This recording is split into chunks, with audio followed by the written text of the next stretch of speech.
What is up, Facebook? How are you doing tonight? And I want to bring it back a little bit and say, more importantly, beyond how are you doing tonight, I want to know how you are feeling, because we got a show tonight that's about to make you do some feeling or make you feel some goodness. We got two guys coming on here from Big Equipment, Heavy Construction, that are going to take some time out of their day. I thank him very much, Mr. Ian Porterfield and Taj Solaharia, both working tirelessly on either getting the equipment to where it needs to go or getting the asphalt away from where it needs to be. We got Truckee Meadows Milling and Ian Porterfield with Cashman Equipment coming on tonight, as well as myself, Scott, and Cody Hunt on the sidekick spot. So I hope we're going to have some fun tonight. You guys, if you want to share this out, I sure appreciate that. We're just getting it kicked back off. And if you see, I made some upgrades here. I don't know. Let me know in the comments. Do you like it? How does it look? How do I sound? I moved the mic over here. But we're going to have some fun tonight. So I got 7 people on. I appreciate you guys. How you feeling? How you doing? Let me know you're here. And I'm going to bring on our guests. I'm going to start with Cody Hunt and check in with him real quick. Let's see what he is doing. Cody, are you there? Oh, I got everybody. Cool. You got everyone on, Scott. I'm just learning this stuff, man. Just like anything, we got to get it figured out. It's touch and go every time. It really is. I mean, it's always a fun time coming on the show and experiencing new things, right? Absolutely. And that's exactly what we're doing tonight. And we said from the beginning, once we kicked this off, we want to bring people from different industries, from different career paths. And it's not just solely focused on the snowmobile community. And immediately, first thing when we started talking, when we were behind the scenes getting ready for the show, we're talking to one of our guests, Mr. Ian Porterfield. He's on this side of me, located in Reno, Nevada. How you doing tonight, man? How are you feeling? I am great, my man, and so appreciative for you and Cody having me on the show. My buddy Taj shoot me an invite. It's a pleasure to meet you guys. Excited. We're excited to have you here. And what was cool is when we got started, and just to show you guys, the Sled Network knows no limits. The people you meet inside the industry have tentacles that go everywhere. And we found out the Sled Network has a connection with Ian. As soon as he said it, I'm like, I know exactly who you're talking about. A bit of a pioneer in the snowmobile industry. So let everyone know how we kicked this conversation off tonight. Well, we're just getting to know each other. First time I've ever talked to you guys, and you're hearing some snowmobile stories for you guys. I'm not a snowmobiler. I've ridden a couple times, but not a lot. But I grew up with the great Jimmy Rippey. So Jimmy his dad Jack was my English teacher a couple years in high school in the small town we grew up in. Jimmy lived probably 5 or 6 doors down from me. He taught me how to ride a dirt bike. I played soccer with him. It was, the great thing about, I grew up with another kid in the small town Jimmy and I grew up with, who's one of the best tattooers in the world up in Grants Pass, Oregon. And, in English class in 7th grade, you could just look at what he was drawing and we all knew he was going places. We just thought Jimmy was nuts. We didn't know he was going anywhere. But, he blazed some trails. He was a pioneer in that snowboard thing. He was a pioneer in snowboarding, and then, then became a pioneer in sleds and snowmobiling.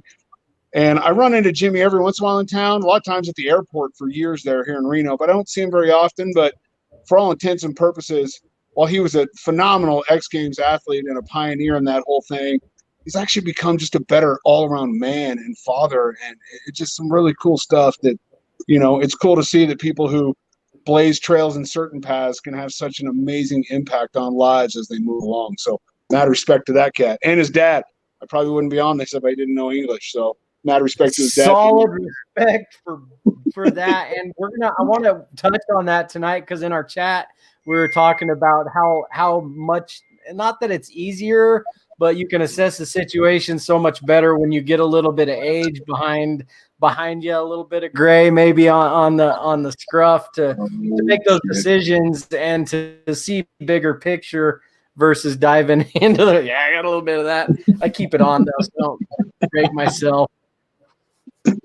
Well, I got one more introduction here to make to everybody. And it's the guy that really kind of set this show up for me and got me excited about doing it. Mr. Taj Salharia down below me, Truckee Meadows Milling. Let me get his mic on, but I want to touch on this because it comes from both directions is we have a similar background outside of the sled industry in the rodeo world, and we traveled a lot of the same circles. And as I got to learn a little bit more about him over the last year, pretty much year exactly, he just continues to blow my mind with not only how he, carries himself in the business world, but, how he treats the acquaintances around him and just continues to blow my mind with his drive. I think it was about 6-7 months ago, we were hanging out at Sand Mountain and you're like, oh, I'm going to do something big. I'm going to do something real. And I'm like, I don't even know what you're talking about. What really came into perspective for me the last couple months, watching him do what he's doing.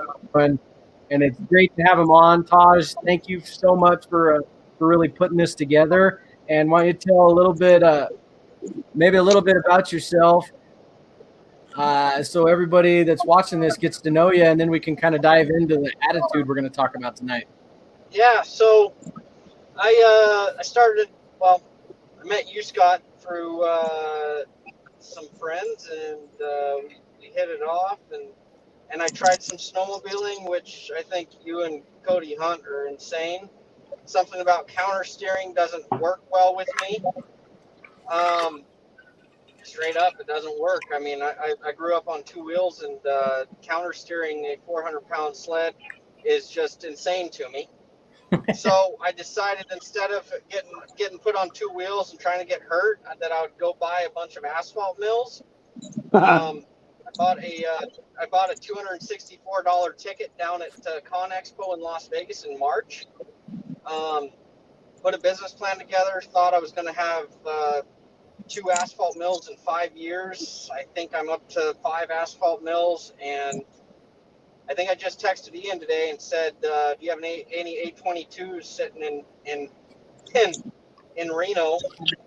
Which an 822 is the biggest asphalt mill they make. So we're milling asphalt from Reno to Las Vegas, and we are the only contract milling asphalt company in Nevada. So we are busy. In fact, I'm sitting in a pickup truck right now doing your podcast.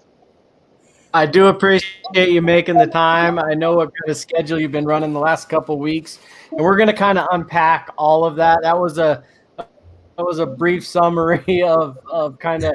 I mean, you didn't just jump into the equipment. You've kind of had a tenure prior to that where you learned a lot of the foundation of running business, running crews, managing people, and doing it with the right mindset and the right attitude. And honestly, guys, I'm going to open it up.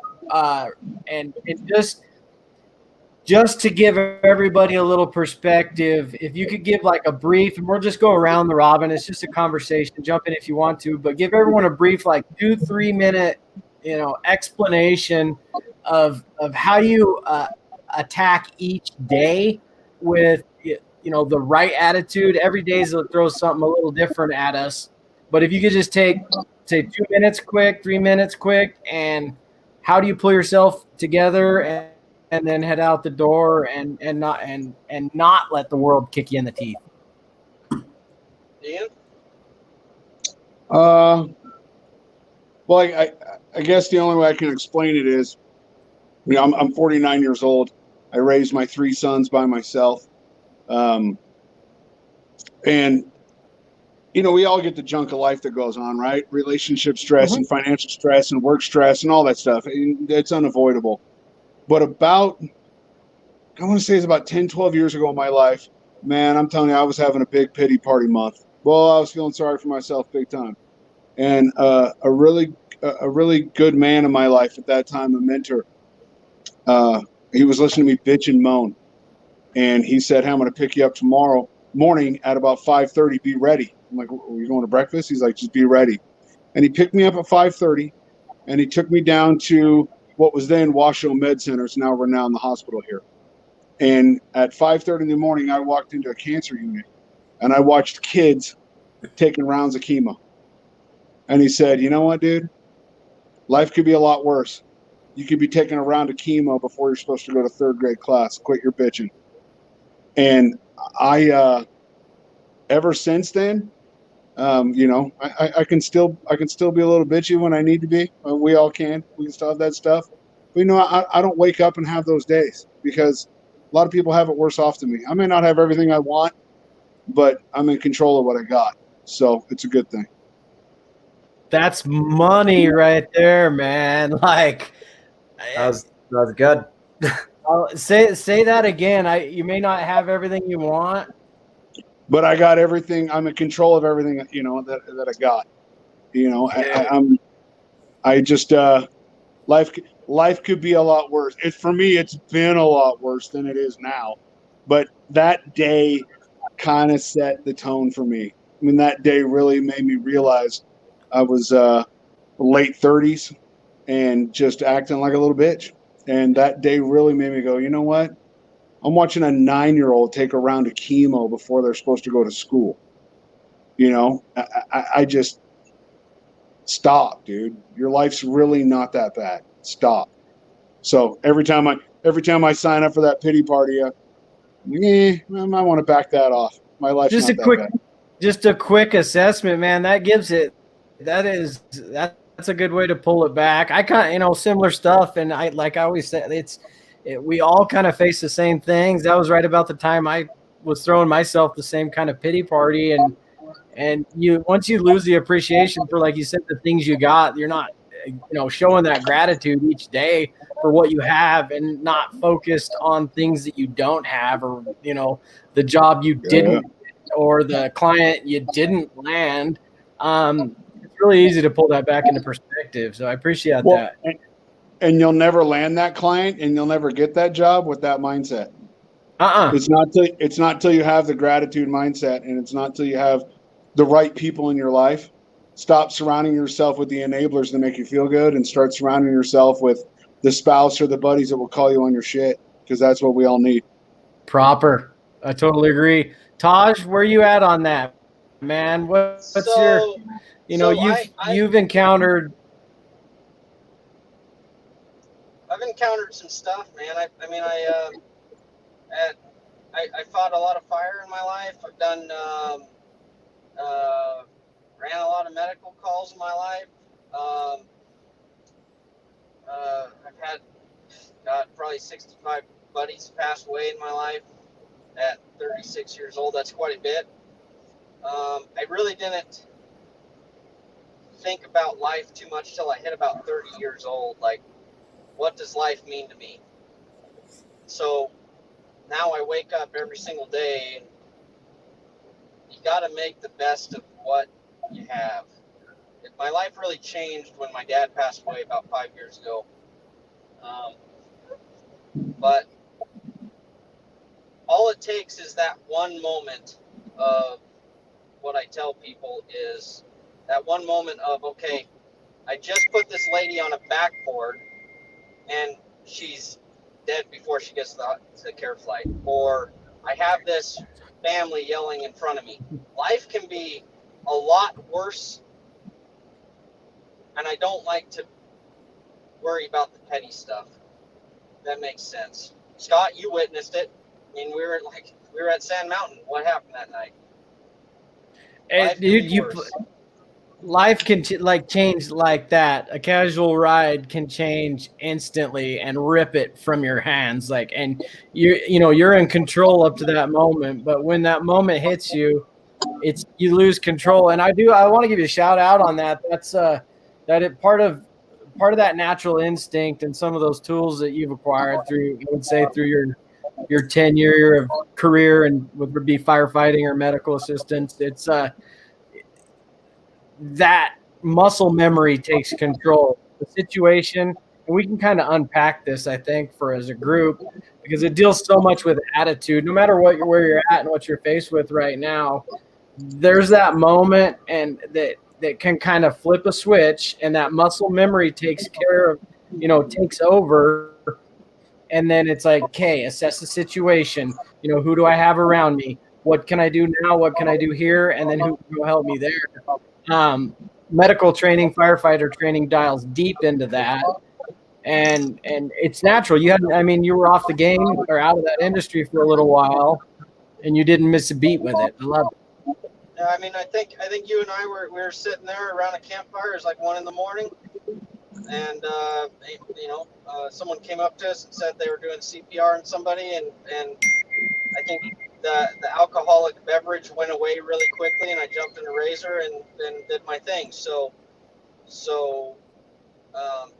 do I want to do that? No, but muscle memory really played a key part in that.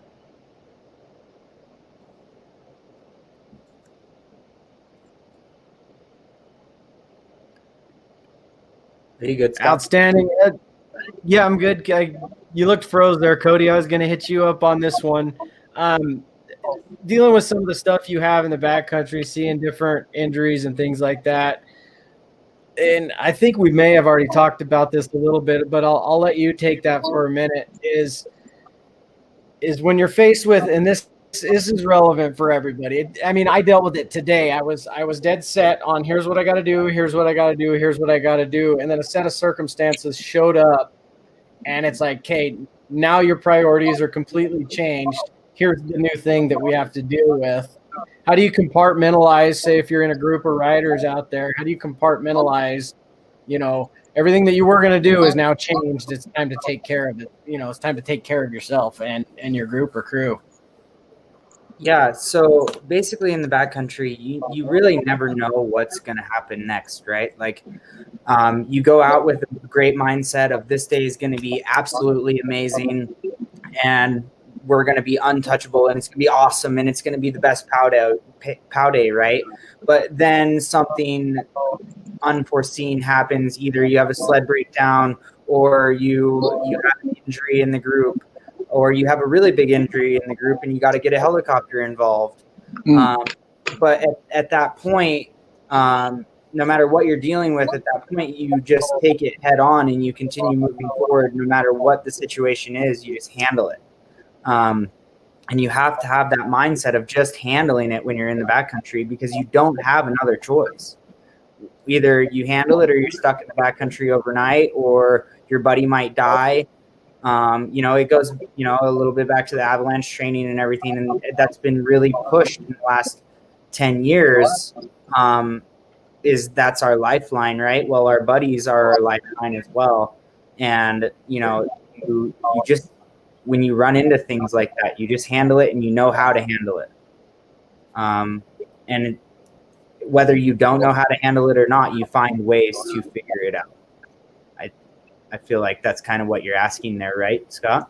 Yeah, it's more of a conversation. And relative to, you take work, you take backcountry riding, you take, asphalt milling.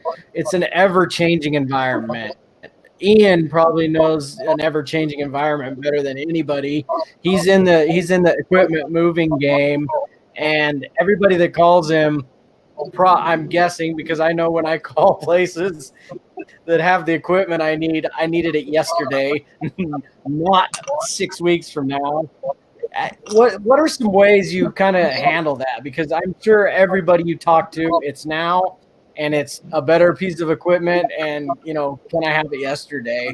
How do you maintain your attitude? How do you maintain that that consistency with customers, clients, businesses that are always demanding and always wanting more? Let's just say, first of all, I'm blessed with great people in my life, from my family to my coworkers. So when I swear a lot at night, they don't get on me. So that's one thing. But I don't know. It's kind of like what Cody was talking about, right? You just handle it. Sometimes you just don't know. When Cody was talking about, being in the backwoods and taking care of stuff, I kind of chuckled because I thought, there's guys out there that don't know how to change a tire. They'll stand on the side of the highway for 5 hours waiting for a truck to come help them change a tire. And I don't know. In the busy season, I get 80 to 130 phone calls a day sometimes, and people looking for stuff. And you're right. It's always last minute. And a lot of times it's, because they weren't planning, but maybe I'm not the first call. Maybe I'm always the first call, but they own gear. But they're trying to keep their own gear on a certain job, so they need something else for another job. And you just handle it. And the only way I know handle it is to be as upfront and honest in the moment as possible. Right? A lot of times I don't know what's available. Why? Because what was available 6 hours ago may not be now. And I don't know. And so I've got to make some phone calls. But I know these guys like, someone like Taj. Taj is busy. Taj is cooking. Taj has always been great with me and giving me plenty of notice.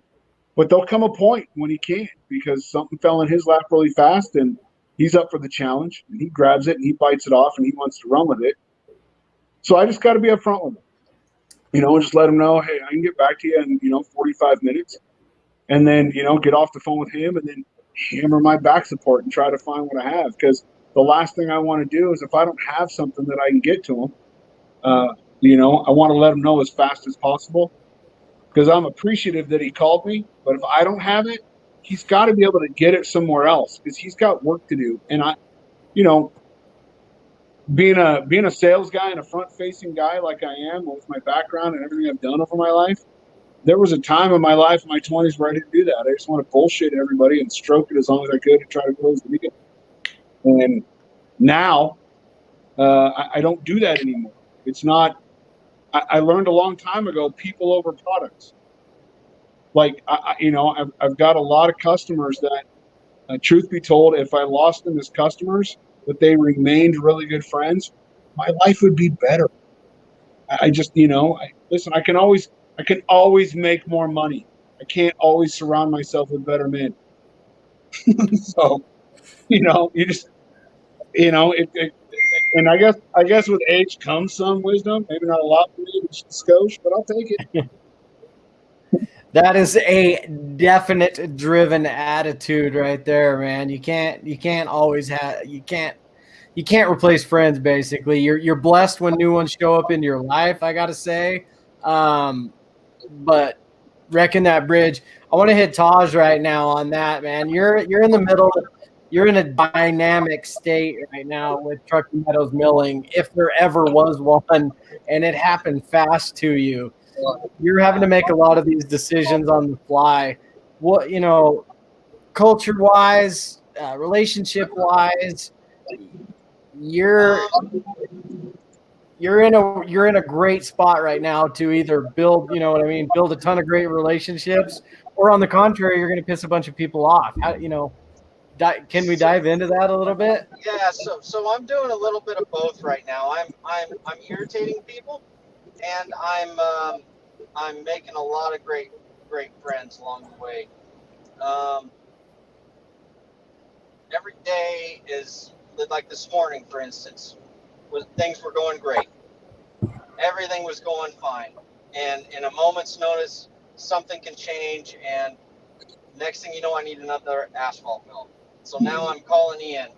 You have a mill. I'm calling Komatsu. You have a mill. I'm calling all these people that have a mill.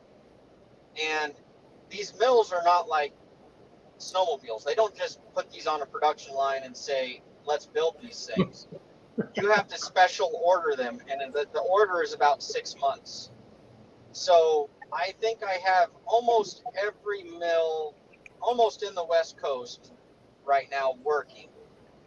Besides one, Ian has it up in Elko. But every day I wake up, I have to learn. Well, I don't have to learn because I've already learned that. You just have to accept failure and learn from it. Because if you don't, and you're going to sit there and dwell on failure, you'll never proceed with the future. I mean, you're talking 5 asphalt mills. I've surpassed my business plan by 3 months. I mill asphalt for every contractor in the state of Nevada, Q&D, Granite, S&C, you name. I mean, I don't know how many clients I have, all with 5 asphalt mills and 4 guys, right? The other dynamic to that is I'm it's a constant battle trying to find people that even know how to run an asphalt mill, because this contract milling has never been attempted in the state of Nevada. Last week we hit another challenge. It was milling caliche. Caliche is a very rock hard soil that's been sun-baked. It's probably harder than concrete. So what did we have to figure out there? We had to get with CAT. We had to get with their subject matter experts, figure out the right teeth, figure out the right water quantities. I mean, there's a lot of thinking involved, but I came down here with an open mind and acceptance to failure. Because if I had to walk out of here and put those mills back on a trailer, at least I tried it. Yeah. So that is pretty cool. A lot of people, I don't know if you're familiar with Southern Nevada native ground, but caliche is, harder than granite, almost, like, if you will. Like, you can break granite. This doesn't really fracture, if I understand it right. And taking a non-production custom basically built mill for asphalt and concrete that only lives on the highway, and like Cody, for instance, you're screwing around with a $3,000 or $4,000 Arctic Cat snowmobile when you try something new, and it's kind of you got to play with. Taj, you just played around with a $500,000 piece of machinery to see if it would work, because you told yourself you could do it. You pictured in your mind you could do it. Walk through that a little bit. The machine I tried actually was $1 million. It was $1 million. I got down here. All the guys were nervous. I mean, I was nervous. I won't lie. I was nervous. What caliche does, I'll give an example. The Bellagio. Everybody knows where the Bellagio is in Vegas. Yeah. They had to dig 30 feet down for the foundation for Bellagio. They used a 365 excavator. It's, I would say, 200,000 pounds, I'm guessing. Close to it. That literally, when they were digging the Bellagio, it ripped the whole entire boom. The caliche ripped the boom off of the excavator. Oh. That is how hard caliche is. So you're talking, there's a huge risk. But being able to do it, knowing that I can do it now, is a pat on my back, and let's move on and do something new.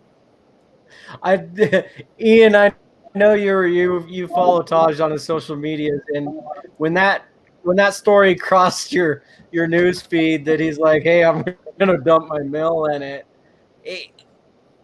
first thoughts, like, I know you've probably heard of the dirt, you're familiar with the challenge that all the crews down there faced. Like, how'd that register? My first thought was, I'm glad it's in Vegas and not in my territory and arena. Thank God. It's I got nothing but mad respect for Taj. Taj is Taj been in some positions in his life where he doesn't have to do a lot of stuff like this, but he's driven. That's why he's on your show, right? And he wants to do stuff like this. And, he could cool his jets, but he fires them up all the time. And, Taj is he's a joy for me to deal with, because I know that it's easy to sit back and say bit off more than he could chew, right? Yep. But 100%. But you know what? He's going for it. He's got the testicular fortitude to give something a shot, and he's wearing way too many hats, and he's understaffed, and he's learning on the fly. And you know what? It takes balls. I mean, it just, it takes. I was thinking today about joining you gents and having fun, and your show, about being driven. And I thought to myself, we all look at, military and special forces as being like the ultimate, right? Just totally driven. Yep. And then after that, we're like, okay, police, fire, and then athletes, professional athletes, or even guys. I mean, I got buddies that are race car drivers that don't race on professional circuits, but man, they're driven. And now you guys with your snowmobiles and stuff, right? And then after that, it's construction. right? And then after that, it's kind of what I do, right? It's kind of like frontline sales. But when you look, why? Because you're just driven. I don't know. I don't know how many accountants. I mean, God bless them, because I'd be broke without them. But I don't know how many accountants sit at their desk at their office and they're just totally driven to crank numbers. I don't know if that's there. I can do it. Right? I couldn't do it. Yeah, I mean, mad respect. I don't know how many guys that work at a car wash are totally driven. I don't know. Right. Maybe they are, but Maybe they are. yeah. And I'm not passing any judgment, but Taj is driven to do what he does, and Yep. he is overloaded. But from the customer side of him being a customer of mine, it's always gracious. It doesn't matter if he calls me at 10 o'clock in the morning. Sometimes he calls me at 9:30 at night.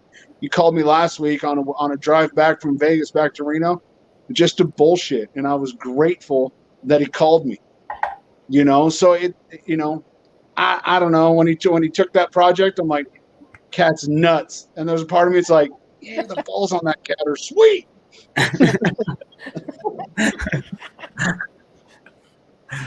Oh, Cody, I want to bring you into this spot a little bit, because I know like you've gone through some change here with high altitude and stuff, and you've been driven for your entire life to have that, to have that shop, to build your sleds, to build your trucks, to do the things you wanted to do. You learned some hard lessons in the first year. COVID stories. You got a COVID story here that he's absolutely capitalized from it, and then you have a COVID case on not contracting it, but the environment, the marketplace that COVID's created. Unpack that a little bit. You just heard from two guys that can make the best of any situation. What's your direct pull out of that, and how much more fired up does it get you to hit reset and build it bigger and better?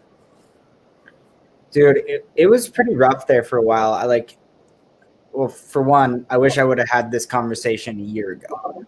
Let's put it that way, because like when we first started the show, our first episode, we talked about how like you let one thing slip and then it has a buddy, and then that buddy has another buddy, and it just starts to pile up and pile up and pile up.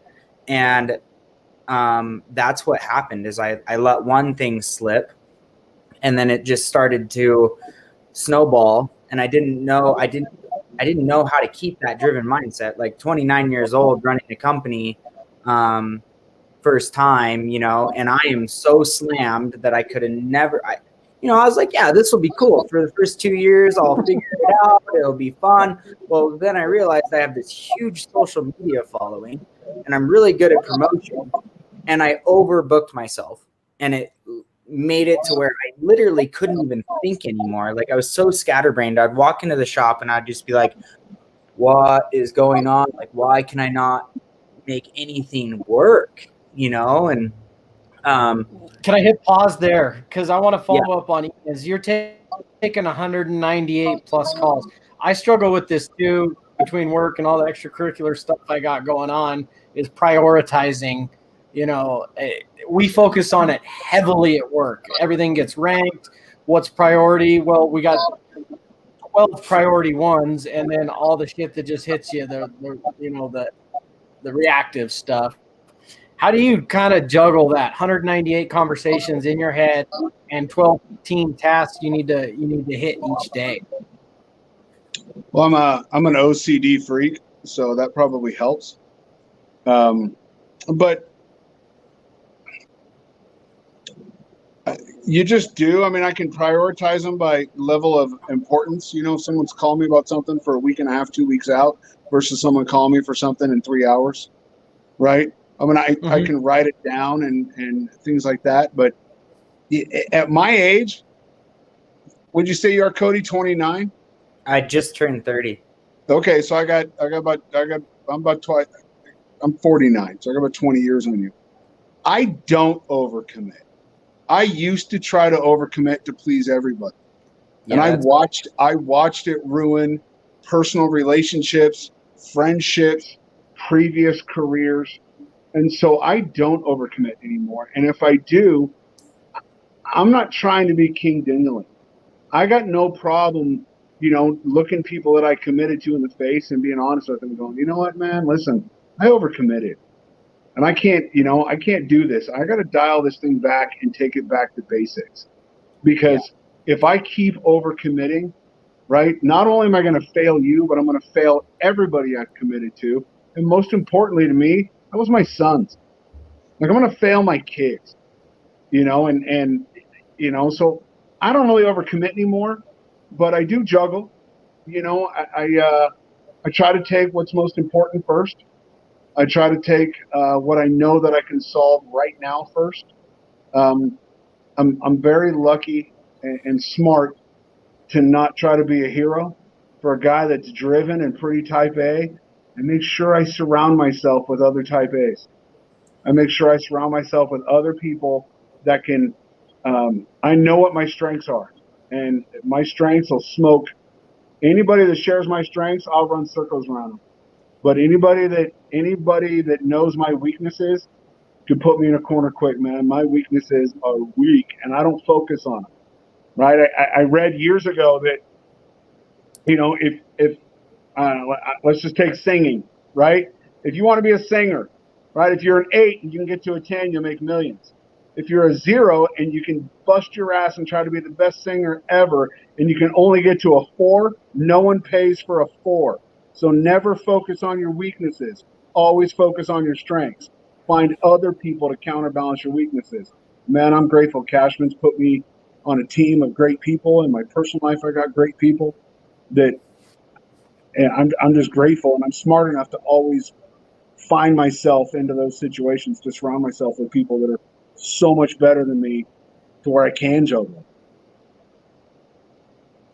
Yeah. I mean, that's one thing with High Altitude. When I first started the company, was I had a very strong team, and then one piece of that puzzle fell apart, and it just collapsed everything, because as it started to fall apart, it continued back to be on my shoulders. And at 29 years old, how did I even think I could handle that? Like, I don't have that much business knowledge. That's why I had a team. I had a team of solid players, and it just takes one to ruin it all. So, like, you going back to the whole type A people. Yeah, but you got to remember, Cody, when you're going through that, it took one to build it in the first place, and that was you. Yeah. Yeah, for sure. Well-timed ding on the phone there, Taj. That's up deep, bud. So I just got this new computer, and I don't know how to turn off the messages that are coming from the phone to the computer. So I'll have to figure it out on the next one. Sorry. So I want to hit you, Taj. You got a lot of conversations. You got a lot of moving parts going right now on Truckee Meadows Milling. What are tactics you keep track of it? Are you writing it down on paper? Are you in your head all the time? Are you? A lot of stuff's in my head, but like Cody said, you can be juggling 6 balls, and then you add that extra ball in there. Well, you know how to juggle the 6 balls, right? You add that 7th ball in there, and you drop another ball. So while you're looking down at the drop ball, you just drop 4 more balls. It just takes that one ball to just almost fail the whole thing. 3 weeks ago, I hit a point where I looked at my partners and I said, I got to step back. I'm getting more operationally involved when I need to be looking towards the future. I got stuff going on with Cat now, promotionally. I got to be looking at the future. I have a business plan that's outdated by 5 years. I just started asphalt milling 6 months ago.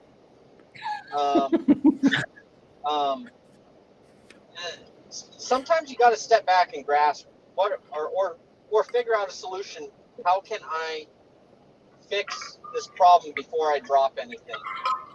Because if I drop something, that means I'm dropping, like Ian said, I'm dropping my friends, I'm dropping my family, I'm dropping a lot of things. Heck, I'm dropping Ian, right? Everybody is gaining something from what I'm doing. I'm employing people that feed their families. I do not have time to fail. I don't have time for it. So I had to step back. I hired somebody to be more operationally involved and help me juggle my 6 balls that I'm juggling so I don't have to take a 7. It's hard to be driving the company when you're driving the mill. I can attest to that. I went through the same learning lesson. A lot of this last year for me, I went from an operations where I had it dialed in operations. I knew it from inside and out, and I didn't have to think about doing it, into where I was the manager of said activities, and I kept putting myself back in the function, into the daily functions of it, and I was stumbling a week, 2 weeks, 6 months in advance, and that same thing. And I mean, we all go through it. And the hardest part about it is when I was doing it, I couldn't recognize that I was doing it. I was just doing everything I can to make the wheels turn and make the projects get complete. But by doing it and being in there for an hour to help a tiny aspect of it, I would lose 60 hours the next week I could have gained on just by having focused ahead of the project myself. So nice work recognizing that a couple weeks ago, Taj, especially as a young company. It's really hard, I would imagine, not to micromanage every little step. It is, and I got to step back once in a while. I mean, 2 months ago, my guys were doing 7 23-hour shifts. Oh. I mean, you can burn a guy out real quick. And so that's when I said, okay, let's do a month of this. We'll have more capital in the bank. Then let's start bringing on some guys, because you can't run yourself ragged. We all have our personal lives, and that's what I tell my guys all the time is you have to make it back home to your family, because I've been down the road where you're on the road all the time, and family's number one. None of this asphalt milling, none of this snowmobiling, whatever we do in life, the people that have your back is your family at the end of the day. And it's tough to recognize that, Taj, when you're so driven, because man, that drive gets in your head and it just starts to spin, and you can see people for what they can be, not for what they are, and you can see yourself where you can be, not for where you are. And man, being driven, that drive, it'll tick-tock and it'll grind in that brain, and it'll taste good and it'll feel good, and man, you'll start to chase it. But you're leaving that family and that life behind you that truthfully is probably something you started for. That's the reason why you started in the first place, is because you want to build something great for them. Well, even though they may not be a part of it like you are, you got to take them with you. And I'm telling you, for the old driven guy, when you are that driven and you have that many goals that you want to hit, man, you could leave a wake of bodies of people that are super close to you in your path, because you want what you want. And you just gotta cool it off a bit and recognize that. Yeah. It's so hard to do that, though, to recognize. Right? Like, Cody, I think that comes with I think we could get real on this right now. Like, that's hard. Yep. I read I think it was a quote or something the other day. So I have these motivational quotes that come to my phone like every couple hours, just to, keep my brain going, give me that switch. And one of them said, as you get older, you get more and more sick and tired of the bullshit, or something like that. And like with you, Ian, and listening to your story a little bit, the way I'm looking at it is, as you have gotten older, you've seen ways to set yourself up in a better way than you used to, and keep yourself driven on that driven mindset, and make it to where you don't have those faults all the time. Does that make You It- get what I'm saying? It does. However, I'm not going to sit here and discount my faults, right? Right. Years ago, after failing miserably a bunch of times at being driven, but still failing, Yeah. you know, I mean, it Early happens all the time. I finally just said, you know what, my best, your best. Like, and I had to just say, you know what, I will match people's best. My best, your best. If your best is 25%, then you damn it, I'm gonna give you 25% right back. If your best is 100%, woo, I'm all in. Yeah. But my best, your best, and that's just how I started. You know, and knowing that it fluctuates, right? Because we all got crap going on in life. So someone's best could be 25% of normal this week, and 2 weeks from now, right? Taj might be giving me 30%. Why? Because he's overloaded. And then, you know, in 3-4 weeks from now, projects have cooled off. He's figured some things out. He's learned. He's grown, and now he's back up to giving me 90 to 100%. Hey, man, I'm gonna match you along the way. And I used to feel bad about that, Cody. I don't feel bad at 49. I don't feel bad about it. Right. I don't struggle with it like I used to. I'm still going to give you my best, but I'm going to match you. You know, and that, and what that enables me to do is the people that are requiring my very best get it when they need it. Yeah, it allows room for that, right? Yeah, because you know what? If you're only able to give me 25% and Tosh is demanding 100%, well, I'll match your 25, no problem, bro. But now I got plenty left in the tank to give to Tosh. Yeah. And it's gonna flip flop. And it's gonna flip flop at some point. But Yeah. you know, I don't know. It might not work for everybody, but I had to make it work for me. It's not that I don't. Looking at it for sure. It's not that I don't want to give everyone my absolute very best, but let's be honest, you can't. Yeah. I mean, you just can't every day of every minute of every time. You can't do it. We don't have enough in the tank. That's 100% got to help the attitude overall. You know, on that one interaction, you're my best, your best, but your day as a whole, when you're encountering, hundreds of conversations, emails up, coming in nonstop, it's got to improve that attitude. That's a fundamentally a positive operational tactic somebody could, use to maintain that attitude. For me, also what it's inadvertently done is it's also trained the people that rely on me to give me their best. Because, if I get a guy that calls me and he's looking for a piece of equipment and he gives me all the information I need right off the bat and tells me I need you to get back to me in, 30 minutes, well, now you've given me everything. But if I get somebody that calls me and they're like, I think I have this project coming up in 3 weeks from now. I think it's going to be in Truckee, but it might not be. I think I need one of these, but I'm not too sure. Listen, man, I got 4 other guys on hold right now that know exactly what they need. So they're getting my best right now. I'm going to match you. And when you get all your information, you call me. And I'm, because I just can't, I got to take care of what's pressing. That's fire. So, and I had to learn that through failure, because I tried to please everybody by wearing all the hats, and it wound up, truthfully, I burned way too many people.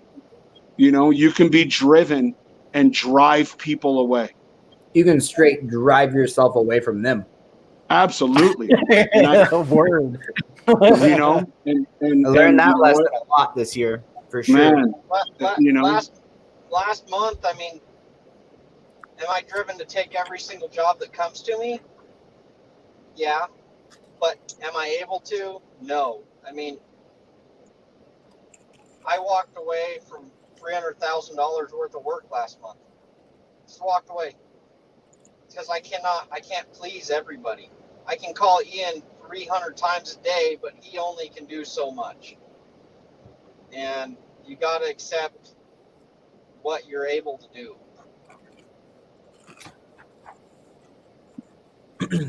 Truth. I love it. I'm gonna make a kind of a little shift here because we went heavy on that. I hope everybody that's watching and listening on the podcast in the background takes and lets that set in for a minute, because what Taj just said about pleasing everybody, I suffer from it. I'm by nature, I want to make sure the people around me are having as good a time or as positive, or basically, are getting my best so I can help them be their best. And it becomes a strain on me, because if that one guy is not optimized at that, like, it'll bring me down, which in turn, I feel, and whether I do or not, I feel like I bring everybody else down.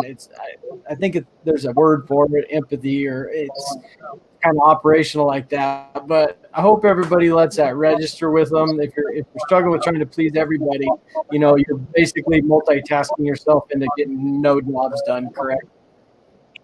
I want to kind of spin here because.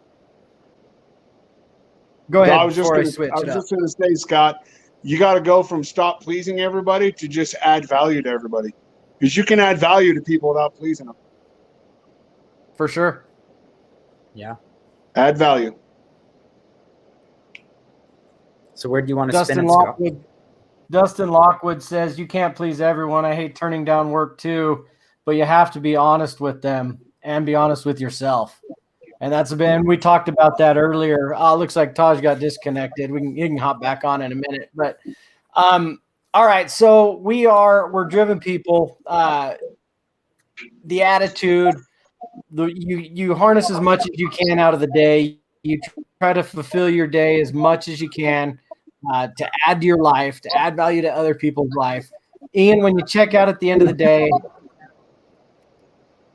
how do you reset that attitude? Where's your, what are you doing after work? What's your reassess on the day or the weekend, or when you step away from work? How are you pulling that back into where you can thrive during the week and execute like you need to?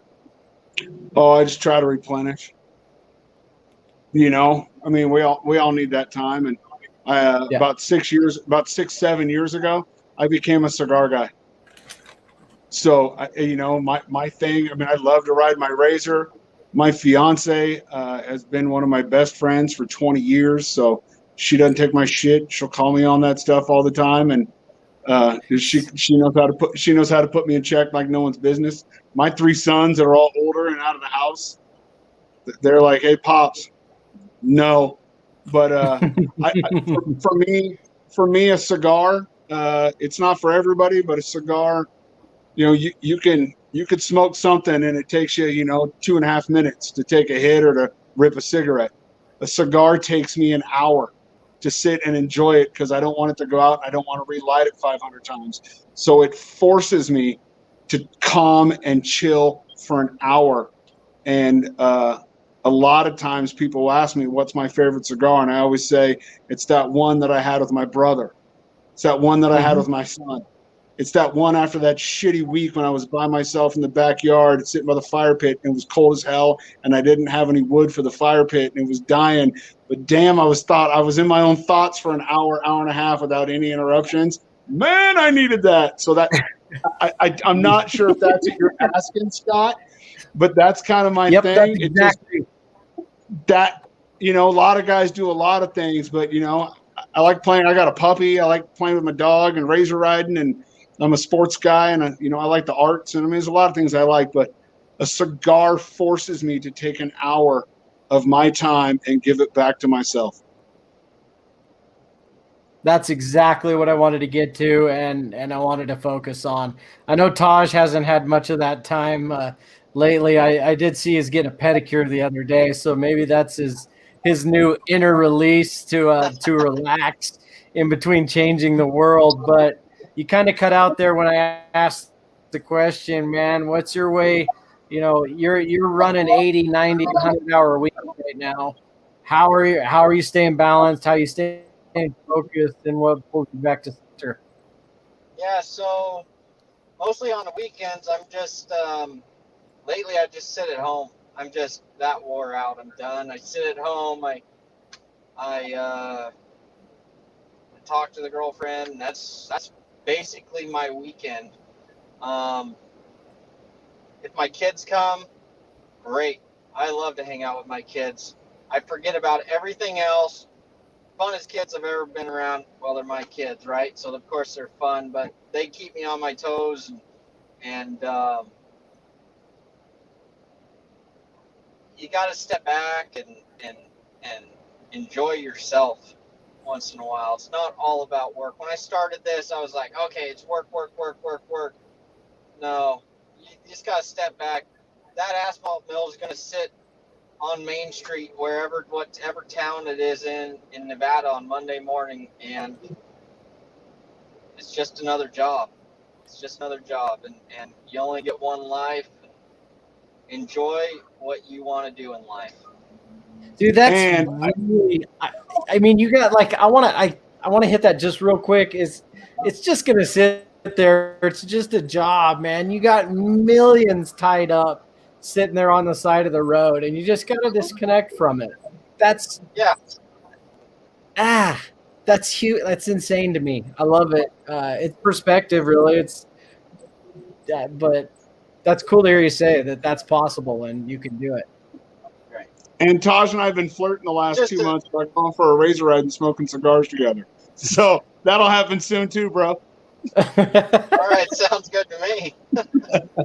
I mean, if you really think about it, I mean, yeah, you count millions in asphalt mills sitting on the side of a road, but dude, if someone steals it, guess what? That's why we got insurance. That's why Ian says, I need your insurance certificate. We pay for these things so we can enjoy our lives on the weekends, right? And if somebody in wherever wants to vandalize my equipment, dude, I got insurance. It's not going to. I tipped him. I didn't tip a mill over, but one of my guys tipped a mill over last week, and straight up tipped it over. And I'm like, okay, are you hurt? He said no. I said, well, that's what insurance is for. You're not mad? No. As long as you get to go home to your family, I think that's probably after seeing so much bad in my life. As long as you get to go home to your family, my day's fine. Yeah. Love it. A little bit of perspective. I got Ian over here. He's been a long time, in sales and relationships and customer service with Cashman Equipment. We got a lot of riders out there that listen to this that want a fulfilling job, to provide them and their families and, feed their driven attitude, whether it be riding sled, whether it be building, wealth, whether it be creating something and building a career. Cashman seems to have provided you with some pretty good tools and life lessons and, provided a pretty good career from yourself. How does somebody, get in the type of position that you're in with Cashman or get in the door with Cashman Equipment type stuff? Just jump online. I mean, cashmanequipment.com. And, if you got people around the country watching, right, any of the cat dealers are like, cat dealers are like Ford dealerships. They all sell Fords, but they're all different in every state, right? Mm-hmm. So that's kind of how cat dealer networks are set up. But, no matter what their skill set is, they can jump online and see if there's a good fit. It is a good company to work for, right? They are good people. They are run by good people. There is pride in not just Caterpillar, but knowing that the infrastructure in the area that I live in is being built by, the men that I serve and the women that I serve, the people that I work for and the equipment they use, and there's a lot of pride in that. And then, for a lot of people in your guys' industry, I learned years ago that a lot of people always talk about, do what you're passionate about and you'll never work a day in your life. And I call bullshit on that all the time. Because you know what? Most people can't do what they're passionate about and make a living to take care of their families. So you know what? Find something you like to do to fund your passions. Yeah, because when passion becomes your job, it's no longer fun. That's right. And Cashman and Cat just been it's just been a good fit and a great blessing for me and my family. And It led me to you, gents. So I'm extremely grateful. Yeah. Love it. Taj, you're building the largest milling. Well, you are the largest milling contractor in the state of Nevada. You are servicing hundreds of different contractors from the north to the south. I only see your operation growing and expanding. You know, talking to people out here, anybody that hears this, where do they get a hold of you? Is if they want to follow in your footsteps, if they want to be employed by Truckee Meadows Milling, if they can, is heavy equipment, is asphalt milling a career path, and can you provide it to somebody that wants to chase snow and things like that? Oh, absolutely. I mean, there's no asphalt milling operators, and we're training them within 3 weeks. They're running an asphalt mill. Are they proficient? Mediocre. But by the 6th week, I mean, they're running and gunning. And if they want to get a hold of me to inquire about a job, just Instagram at Truckee Meadows Milling, or on my Taj Slaria Instagram is fine. I'll get some background noise. My bad. I'm sorry. I think it's a huge career path. Infrastructure will never go away. This economy can totally tank, and guess what? There will always be a pothole in the road that needs milled out.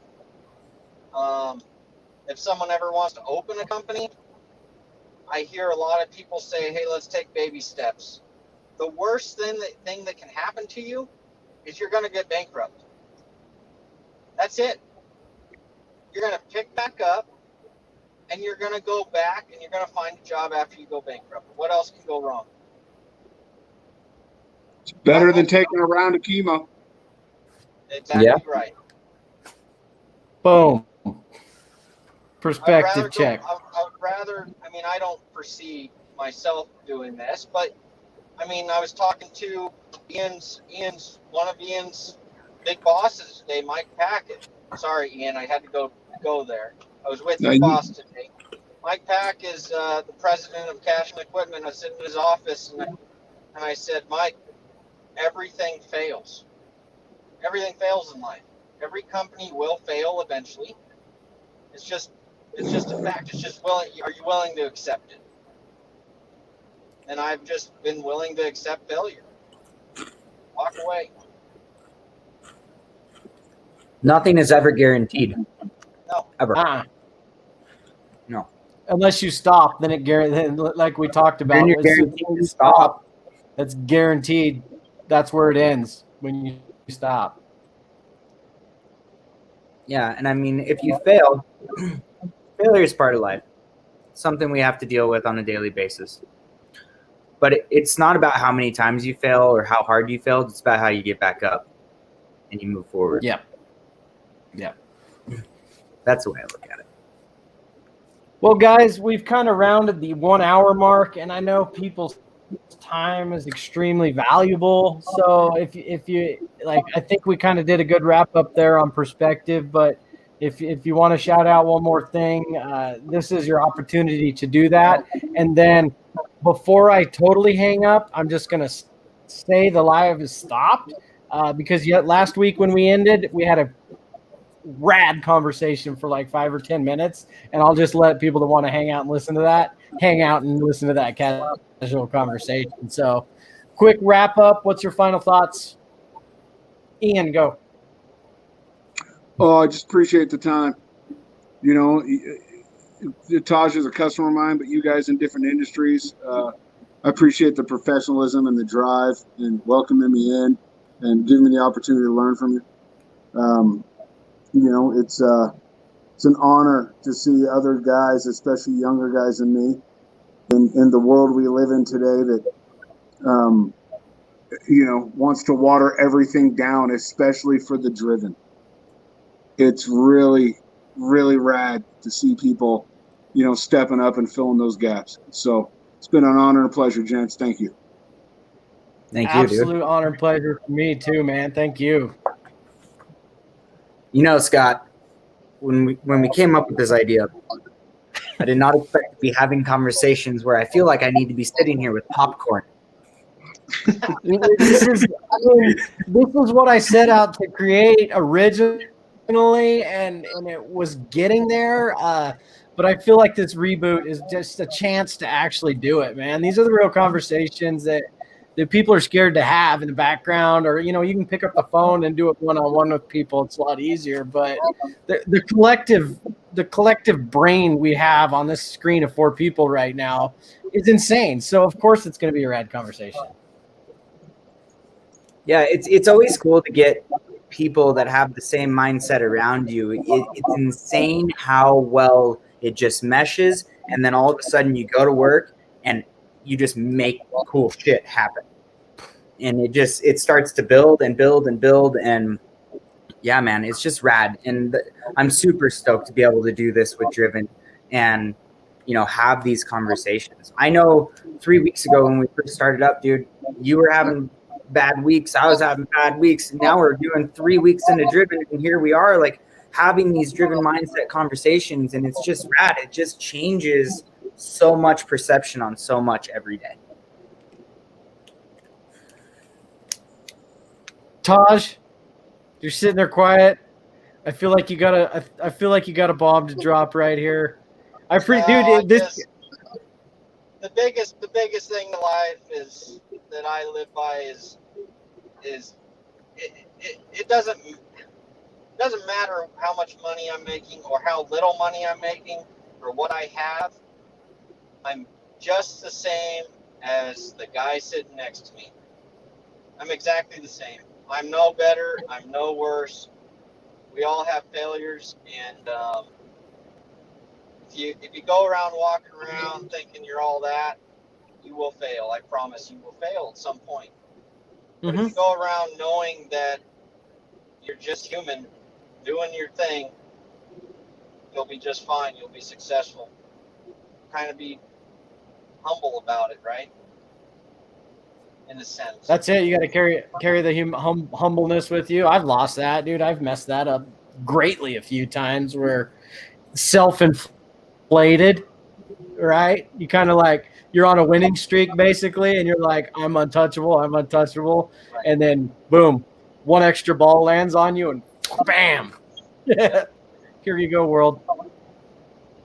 So guys, this was super fun, man. I can't wait to get this out. People, everyone that's still listening, we'll get this. This is live. Listen to it. It's on YouTube. It's on Facebook.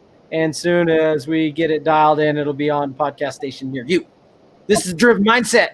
Thank you. Thanks, guys.